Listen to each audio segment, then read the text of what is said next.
نذرانہ مرید سے لینا اور اس کو قبول کر لینا یہ ہمارے مشائخ کے ہاں مروج ہے، لیکن یہ بات ذہن میں رکھیے کہ نذرانے کا جو تصور ہے مشائخ کے ہاں اس کی بھی ایک حکمت ہے۔ یہ ایک بہت بڑی NGO ہے۔ سارے مریدین نے آ کے اپنی حاجت اپنے پیر سے کہنی ہوتی ہے، میری بیٹی جوان ہے، شادی کا انتظام نہیں، حضرت آپ دعا کر دیجئے۔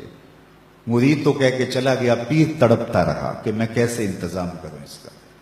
صرف ہاتھ اٹھا کے دعا ہی نہیں کرنا تھا، اس کی دوا بھی کرنی تھی۔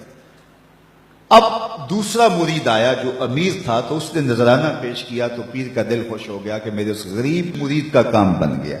پھر اس کو بلایا اور چپکے سے اس کی عزت نفس کو ملحوظ رکھتے ہوئے اس کے ہاتھ میں دے دیا کہ بیٹا جاؤ اور اپنی بیٹی کی شادی کر لو۔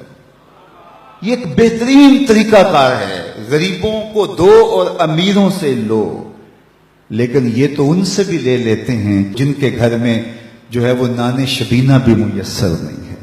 کبھی آپ نے دیکھا ہے کوا بعض اوقات بچوں کے ہاتھ سے روٹی چھین کے لے جاتا ہے، تو یہ اس کوے کی طرح ہوتے ہیں کہ غریبوں سے بھی نذرانہ لے لیتے ہیں، جبکہ ان کے پھٹے ہوئے کپڑے اور ان کی حالت بتا رہی ہوتی ہے کہ یہ مزدور بیچارہ پتہ نہیں آج ان کے گھر میں چولہا بھی جلا ہے یا کہ نہیں۔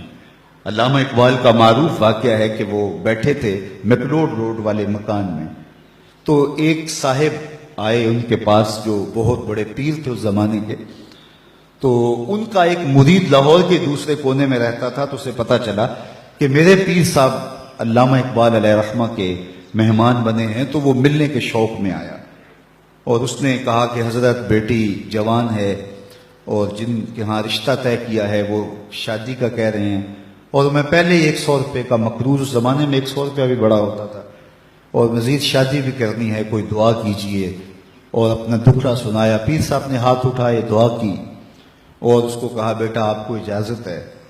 اس نے جیب میں ہاتھ ڈالا اور ایک 10 روپے کا نوٹ نکالا اور پیر صاحب کو نظر پیش کی۔ انہوں نے چپکے سے لے کے جیب میں ڈال دیا۔ اقبال کی بے ساختہ ہنسی نکل گئی۔ خیر مرید صاحب سامنے تھے تو پیر صاحب نے اس وقت تو کوئی بات نہ کی۔ جب مرید صاحب تشریف لے گئے تو اقبال سے پوچھنے لگے پیر صاحب آپ کیوں ہنسے تھے؟ کہا حضرت میں آپ کی دعا کی قبولیت پہ ہنسا تھا۔ تو آپ کو کیسے پتہ چل گیا میری دعا قبول ہو گئی؟ کہا حضرت جب آپ نے دعا نہیں کی تھی وہ 100 روپے کا مقروض تھا، جب آپ نے دعا کر دی 110 کا مقروض ہو گیا۔ اب اس کو تو دینا چاہیے تھا لیکن آپ نے اس سے بھی لے لیا۔ تو اس پر اقبال نے کہا تھا ہم کو تو میسر نہیں مٹی کا دیا بھی، ہم کو تو میسر نہیں مٹی کا دیا بھی، گھر پیر کا بجلی کے چراغوں سے ہے روشن۔ کم بیش دلہ جو کہہ سکتے تھے رخصت ہوئے، رہ گئے قبروں پہ مجاور اور گھور کن۔ میراث میں آئی ہے مسند ارشاد ان کو، زاغوں کے تصرف میں عقابوں کا نشیمن۔ نذرانہ نہیں سود ہے پیران حرم کا، نذرانہ نہیں سود ہے پیران حرم کا، ہر خرقہ سالوس کے اندر ہے مہاجن۔ شہری ہو دیہاتی ہو مسلمان ہے سادہ، بتوں کی طرح پجتے ہیں کعبے کے برہمن۔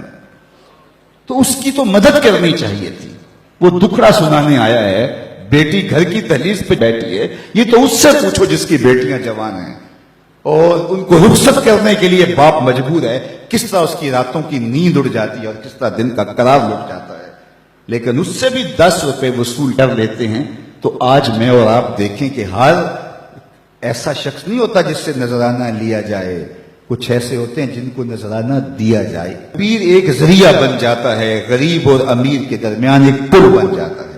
تو نذرانے کا تصور تو ہے طریقت کے اندر، لیکن اس کا یہ مطلب نہیں ہے کہ نذرانے سے پیر کے کتے بھی عیش کریں اور غریب مرید جو ہیں وہ نان شبینہ کو ترسیں، اور پیر ان نذرانوں سے بٹیرے لڑائے اور شادیاں کرے، اور مرید جو ہے وہ بیچارہ نان شبینہ کے لیے ترس ترس کے زندگی گزارے اور بلک بلک کے موت کی آغوش میں اتر جائے۔ اس لیے نذرانے کے تصور کا انکار نہیں، لیکن اس کا مصرف کیا ہونا چاہیے یہ پیر کی ذمہ داریاں ہیں۔